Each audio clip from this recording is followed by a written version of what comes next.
Hello guys, இன்னைக்கு நம்ம ஜாராக்காக சில பொம்மைங்க தாங்க ஃப்ளிப்கார்ட்டில் ஆர்டர் பண்ணி வாங்கியிருந்தோம். ஆர்டரும் வந்துருச்சு. அன்பாக்ஸ் பண்ணி பார்த்துடலாம் வாங்க. எனக்கு ரொம்பவே பர்சனலாக பிடிச்சிருந்தது.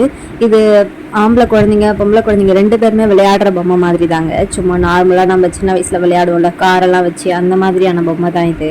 4 இருந்துச்சுங்க. ஃபஸ்ட்டு வந்து பார்த்திங்கன்னா ஷிப்பு. அது வந்து பின்னாடி கயிறு இருக்கும், அதை எடுத்து விட்டிங்கன்னா போகும் இல்லையா, அந்த மாதிரியான பொம்மை தான். ஆனால் இதில் வந்து ஒரு சின்ன மாடிஃபிகேஷன் என்னென்னா, டாப்பில் வந்து ப்ரெஸ் பண்ணணும். டாப்பில் ஹெட்டு மரக்கில் அங்கே ப்ரெஸ் பண்ணால் வந்து ஃப்ரண்ட்டில் போகும், இல்லைனா இழுத்து விட்டாலும் போகும். ஒரு ஃப்ளைட்டு மாதிரி கொடுத்துருந்தாங்க. நெக்ஸ்ட்டு ஒரு கப்பல் ஷிப்பு கொடுத்துருந்தாங்க. அப்புறம் காரு ஒன்று கொடுத்துருந்தாங்க. நெக்ஸ்ட்டு 4ஆவதாக வந்து பார்த்திங்கன்னா ட்ரெயின். இதில் ட்ரெயின் வந்து ரொம்பவே நல்லா இருந்துச்சு. குவாலிட்டி பார்த்திங்கன்னா பிளாஸ்டிக்கோடைய குவாலிட்டி வந்து உண்மையாகவே நல்லா இருந்தது.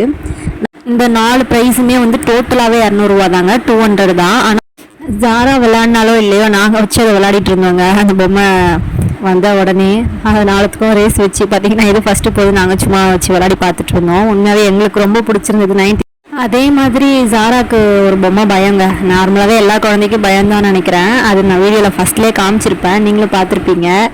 அந்த டாக்கிங் டாப் மாதிரி ஒன்று இருக்கும் இல்லைங்க, செடி மாதிரி, அதுதாங்க. அதை பார்த்த உடனே ஒரே அலறல் அவளுக்கு. ஸ்டார்டிங்கில் ரொம்ப பயந்தா. அது ரிப்பீட்டடாக நம்ம பேசுகிறத வந்து அப்படியே ரிப்பீட் பண்ணோம் இல்லையா, இந்த பொம்மை தாங்க. பார்க்கவே கொடூரமாக இருக்குது. அதனால் தூக்கி இப்போதைக்கு அதை மறைய வச்சுருக்கோம். கொஞ்ச நாளுக்கு அப்புறம் தான் விளையாட்டு காட்டணும். உங்களுக்கு கண்டிப்பாக இந்த 4 பொம்மை பிடிச்சிருந்தா ட்ரை பண்ணி பாருங்கள் கைஸ். பிடிச்சிருந்தா சேனலை சப்ஸ்கிரைப் பண்ணுங்கள், லைக் பண்ணுங்கள். பாய்.